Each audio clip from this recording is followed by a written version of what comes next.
음식을 섭취하지 않고 맛과 냄새의 자극만으로도 수명이 줄어든다는 사실을 포스텍 연구팀이 밝혀내 관심을 끌고 있습니다. 여러분 안녕하십니까? 경주 중저준이 방사성 폐기물 처분장에서 설계 수명이 40년인 배수 펌프를 불과 1년여 만에 교체 논란이 일고 있습니다. 지하수에 스며든 바닷물이 문제가 됐는데 원자력안전위원회에는 보고도 하지 않은 채 자체적으로 조치를 취한 것으로 드러났습니다. 김영일 기자가 보도합니다. 지난해 8월 동굴 처분 방식으로 완공된 경주 중저준이 방사성 폐기물 처분장. 그런데 불과 한 달 뒤 지하수를 빼내는 배수 펌프 8개 중 7개의 부식 현상이 발생해 스테인리스 펌프로 교체한 사실이 뒤늦게 드러났습니다. 바닷물이 지하수에 스며들었기 때문인데 설계 수명이 40년인 펌프를 설치한 지 불과 17개월 만에 교체했습니다. 더구나 3개월 뒤 배수관로에도 문제가 생겨 이물질 제거 장치를 긴급히 설치했지만 모두 원자력안전위원회에는 보고하지 않았습니다. 특히 방패장 지하수에 바닷물이 스며들어 현재 염소 이온 농도가 750ppm까지 검출되고 있는데 사전에 배수시설 설계에 반영하지 않았습니다. 바닷물의 영향도 계속 얘기를 했었거든요. 이러한 것들이 제대로 반영이 안 되다 보니까 바닷물에 의해서 펌프가 빨리 부식이 된 것으로 지금 사료가 됩니다. 그렇다면 단순한 관리 부실이 아니라 설계 결함에 가깝지 않나라고 생각이 됩니다.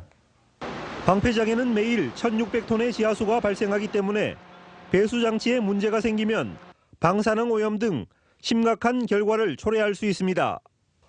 원자력환경공단은 배수시설은 2중 3중의 보안 장치가 갖춰져 문제가 없고 펌프 교체는 규제기관에 보고할 사항이 아니라고 밝혔습니다. 설계하는 데 있어서 비안전 등급, 비내진, 비품질 등급에 해당해서 규제상 보고 대상이 아닙니다. 하지만 관심도를 생각해서 앞으로 규제기관과 긴밀하게 협의하겠습니다. 건설 초기부터 지하수와 활성단층 문제로 논란을 빚어온 경주 방패장이 부실한 설계로 안전성에 대한 우려가 커지고 있습니다. MBC 뉴스 김혁일입니다. 주민들을 위해 107억 원을 들여 만든 경주의 행정복합타운이 부실 시공으로 논란을 빚고 있습니다. 주민복지시설인 목욕탕이 문을 연 직후부터 하자가 잇따른 끝에 결국 운영이 중단돼 버렸습니다. 장미풍 기자가 보도합니다. 경주시가 시립 화장장이 들어선 마을 주민들을 위해 107억 원을 들여 만든 행정복합타운. 주요 시설인 목욕탕에서 크고 작은 문제가 잇따르더니 개관 반년여 만에 결국 운영이 중단됐습니다. 당초 이 목욕탕은 700m 아래에서 끌어올린 지하수를 사용해 수돗물 비용을 절감하기로 했습니다. 하지만 지하수는 수돗물로 대체돼 수천만 원에 이르는 막대한 상수도 요금이 나왔고 물이 새고 넘치는 사고가 잇따랐습니다. 마을 주민들은 지하수 굴착이 제대로 되지 않았고 배관 공사 등에도 문제가 있다며 부실 시공 의혹을 제기하고 있습니다. 급기야 목욕탕 운영을 위탁받은 업자도 운영을 포기했습니다. 상수도 사업본부에서는 재산 압류를 요구했다. 그 샜는 부분에 대해서는 책임을 져라. 그 책임 전가를 계속하다 보니까 어쩔 수 없이 손해배상 소송까지 가게 되는 거죠. 잦은 사고로 영업 정지를 반복하다 운영이 중단되다시피 한 목욕탕을 바라보는 주민들의 실망감은 이만저만이 아닙니다.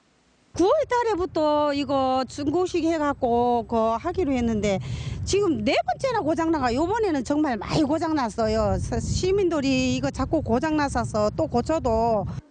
경주시는 최근 실시한 진상조사 결과를 바탕으로 개선하겠다고 밝혔지만 부실 시공 의혹에 대해서는 해명을 피했습니다. 이번 보고서에서 이게 나오는 요걸 이제 저희들 이제 일단 하자 보수 요구를 했습니다. 요구를 해가지고 최대한 빠른 시일 내에 이거를 지금 운영하는 걸로 그래 지금 계획을 잡고 있습니다. 문을 연 지 얼마 되지 않은 주민시설이 개점 휴업 상태인데도 지자체는 책임 규명도 없이 별 문제가 아니라는 말만 되풀이하고 있습니다. MBC 뉴스 장미쁨입니다. 경상북도와 태영그룹은 오늘 도청에서 대규모 투자 양해각서를 체결했습니다. 태영그룹은 올해부터 오는 2022년까지 1조 200억 원을 투자해 경주시 암곡동과 천군동, 천북면 1원 764만여 제곱미터의 방송사 촬영장과 생태수목원, 호텔, 콘도, 18홀 골프장, 그리고 명품 빌리지 등을 조성하기로 했습니다. 경상북도는 이 일대 관광지가 조성되면 8,500여 명의 신규 일자리가 생기고 체류형 관광에도 도움이 될 것으로 기대된다고 밝혔습니다. 음식을 직접 섭취하지 않고 맛과 냄새의 자극만으로도 수명이 줄어든다는 사실을 포스텍 연구팀이 밝혀냈습니다. 맛만 보고 음식을 먹지 않거나 음식 냄새에 자주 노출되는 것만으로도 수명이 줄어들 수 있다는 겁니다. 이규설 기자입니다. 불고기와 볶음 우동에다 달콤한 디저트까지 식당에 가면 맛있는 음식이 가득합니다. 모두 다 먹고 싶지만 사람들은 맛과 건강을 두루 생각해 음식을 고릅니다. 맛있는 게 가장 중요하고요. 그 다음에는 뭐 일단 운동을 또 제가 열심히 하고 있어서 영양 섭취 같은 것도 좀 생각하는 편입니다. 지금은 영양소와 칼로리를 계산해 음식을 선택하지만 머지않아 음식의 냄새와 맛까지 고려하는 시대가 올 것으로 보입니다.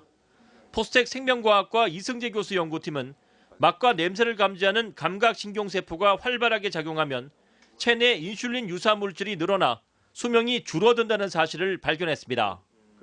예쁜 꼬마 선충의 맛과 냄새를 감지하는 신경세포를 활성화시켰더니 갑자기 인슐린 호르몬 분비가 증가하면서 꼬마 선충이 잘 움직이지 않습니다. 맛과 냄새의 자극이 꼬마 선충의 노화를 촉진한 겁니다. 맛있는 음식을 상상하기만 해도 군침이 도는 것과 같은 현상입니다. 저희 연구 결과를 통해서 음식 안에 있는 맛과 냄새도 수명을 바꿀 수 있다는 것을 보였기 때문에 향후 연구에 큰 전환점이 될 수 있을 거라고 생각합니다. 이번 연구 결과는 생명과학 분야 권위지인 진스앤디벨롭먼트 최신호의 표지 논문으로 발표됐습니다. MBC 뉴스 이규설입니다. 포항 융합기술산업지구 실시 계획이 실시 승인 고시돼 포항 경제자유구역 조성 사업이 속도를 내게 됐습니다. 사업 시행자인 삼진 CNC는 다음 달 편입 토지 보상 계획을 수립해 오는 9월부터 보상에 들어가고 오는 2020년까지 사업을 완료할 계획입니다. 포항시 흥해읍 대련리와 212 일대 146만 제곱미터에 조성될 경제자유구역에는 산업과 연구, 벤처 업무, 주택시설이 들어서는데 민자와 기반시설 사업비 등 모두 3,680여억 원이 투입됩니다. 대한항공이 내일부터 포항 김포 간 노선에 재취항합니다.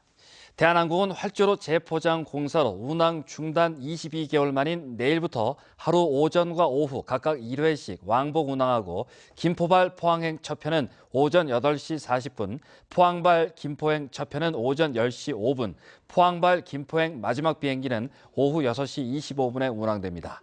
포항시는 내일 오후 5시 50분 포항공항에서 국회의원과 인근 자치단체장 등이 참석한 가운데 기념식을 갖고 오후 첫 승객에게 꽃다발과 왕복 항공권을 전달할 계획입니다. 지난달 23일 영덕 강구항의 횟집에서 회와 대게를 먹은 관광객들이 설사와 복통 증세를 보였지만 역학조사에서 식중독균은 검출되지 않은 것으로 나타났습니다. 경상북도 보건환경연구원은 식당의 조리기구와 환자의 가건물을 채취해 역학조사를 한 결과 식중독균은 검출되지 않았다고 보건소에 통보했습니다. 이에 따라 강구항 상인들은 증상의 원인이 음식물이 아닌 것으로 확인됐다며 안도하는 분위기지만 환자들은 조리기구 검사가 즉각적으로 이루어지지 않은 데다 가건물 채취도 병원에서 항생제를 먹고 호전된 뒤에야 이루어졌다며 보건소의 늑장 대응에 불만을 나타내고 있습니다. 경상북도는 식중독 예방을 위해 집단급식소와 식품 제조업소의 위생관리 책임자 등 2천여 명에게 식중독 지수와 예방 요령을 오는 9월까지 휴대전화 문자로 알리기로 했습니다. 식중독 지수는 식중독 발생 가능성을 수치한 것으로 지수 35 미만은 관심 단계, 35 이상 70 미만은 주의 단계, 70 이상 95 미만은 경고 단계, 95 이상은 위험 단계로 구분됩니다. 경상북도는 최근 기온이 상승함에 따라 일반 음식점과 집단급식소의 조리 담당자들에게 각별한 주의를 당부했습니다.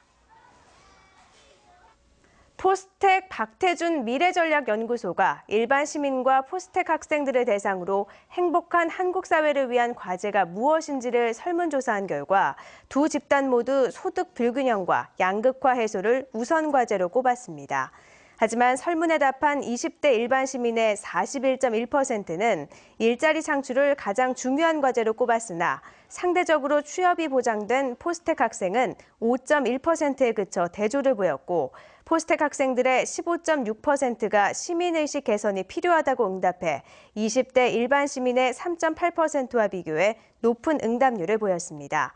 이번 조사는 3월 21일부터 26일간 전국의 일반 시민 1,500명을 대상으로 면접 조사원 인터뷰 방식으로 진행됐고 포스텍 학부생과 대학원생 1,132명은 모바일과 온라인을 통해 조사에 참여했습니다. 포항시는 황금 연휴 기간 공공시설과 숙박업소의 요금을 할인해 이용도를 높이고 외지 관광객을 모으기로 했습니다. 포항시는 어린이날인 5일 포항 야구장을 무료로 개방하고 임시 공휴일인 6일에도 포항 수영장과 여성문화관 수영장, 시민 볼링장, 풋살구장 9곳의 이용료를 받지 않기로 했습니다.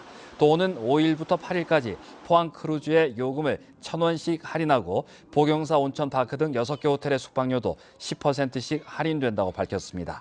이와 함께 오는 14일까지 주요 관광지 13곳을 관람 후 4곳 이상 스탬프를 받으면 3,000명에 한해 부추빵을 선물하기로 했습니다. 오는 6일 임시 공휴일을 맞아 영덕과 울진 지역의 주요 공공시설도 입장료를 받지 않기로 했습니다. 영덕구는 성인 기준 2,000원과 1,500원인 어촌 민속전시관과 신재생에너지관의 입장료를 무료로 하기로 했습니다. 울진군도 엑스포공원 아쿠아리움은 50% 할인하고 성류굴과 민물고기 생태체험관, 울진과학체험관 등 나머지 시설은 무료로 확정했으며 울릉군은 태아 모노레일과 관음도 입장료 등을 종전대로 유료로 운영하기로 했습니다. 오늘 낮에도 초여름 같은 날씨가 이어졌는데요. 앞으로 차차 흐려져 비가 내리고 새벽부터는 강한 비바람이 예상됩니다. 민미경 기상캐스터입니다. 에서 여름으로 향해 가는 길목 날씨가 참 변덕스럽습니다. 오늘 낮 동안에는 초여름같이 더웠는데요. 늦은 오후 비가 시작돼서 점차 경북 동해안 전역으로 확대되겠습니다. 내일까지 20에서 60mm의 비를 뿌리겠는데요. 새벽부터 오전 사이에는 내륙을 중심으로 시간당 10mm 이상의 다소 강한 비가 쏟아지는 곳도 있겠습니다. 여기에 돌풍과 함께 천둥, 번개를 동반하는 곳이 있어 주의가 필요하겠습니다. 한편 강한 바람이 예상되는 경북 동해안과 울릉도 독도에서는 강풍 예비특보가, 해상에서는 풍랑 예비특보가 내려진 상태입니다. 입간판이나 비닐하우스 등 시설물 관리 잘해주셔야겠습니다. 자세한 내일 날씨입니다. 내일 경북 동해안은 흐리고 비가 오다가 낮에는 대부분 그치겠습니다. 경북 북부에서는 밤까지 이어지는 곳도 있겠습니다. 내일 아침 기온은 울진 14도, 포항 17도, 경주 16도로 다소 높게 출발하겠습니다. 한낮에는 영덕 23도, 포항과 경주 25도가 예상됩니다. 울릉도 독도에서 내리는 비도 오후에 대부분 그치겠습니다. 아침 기온은 모두 14도로 출발하겠고요. 한낮에는 울릉도와 독도 16도까지 오르겠습니다. 내일 바다에서는 종일 비가 내리면서 안개가 짙게 끼겠습니다. 곳에 따라서는 돌풍과 천둥, 번개가 치겠습니다. 물결은 2에서 5m로 매우 높게 일겠습니다. 모레까지는 세찬 바람이 불겠는데요. 여기에 해안에서는 높은 파도가 밀려올 수 있어 주의하셔야겠습니다. 비가 그치고 나면 황금 연휴 동안에는 대체로 맑은 날씨가 이어지겠습니다. 날씨였습니다. 경상북도는 오늘 30일 경주에서 개최되는 66차 UN NGO 컨퍼런스의 성공적인 개최를 위해 준비 상황 보고회를 가졌습니다. 오늘 보고회에는 대회조직위원회 등 관계기관이 참석해 경호 안전, 의전 교통 대책 등을 점검하고 관계기관 간 업무 협조와 도민들의 관심을 당부했습니다. UN NGO 컨퍼런스 경주 행사는 아시아에서는 최초로 열리는 것으로 세계 100여 개국 2,500여 명의 NGO 대표가 참석할 예정입니다. 오늘 오전 7시 20분쯤 독도 해역에서 포항 구룡포 선적 43톤급 체납기어선의 선원 66살 진 모 씨가 어로 작업 중 바다에 빠져 숨졌습니다. 해경은 사고 해역에 경비 함정을 급파해 선원을 구조한 뒤 헬기로 울릉의료원으로 후송했지만 의식과 호흡이 없어 숨졌다며 선원 8명을 상대로 사고 경위를 조사하고 있습니다. 이상으로 포항 MBC 뉴스데스크로 마치겠습니다. 여러분 고맙습니다.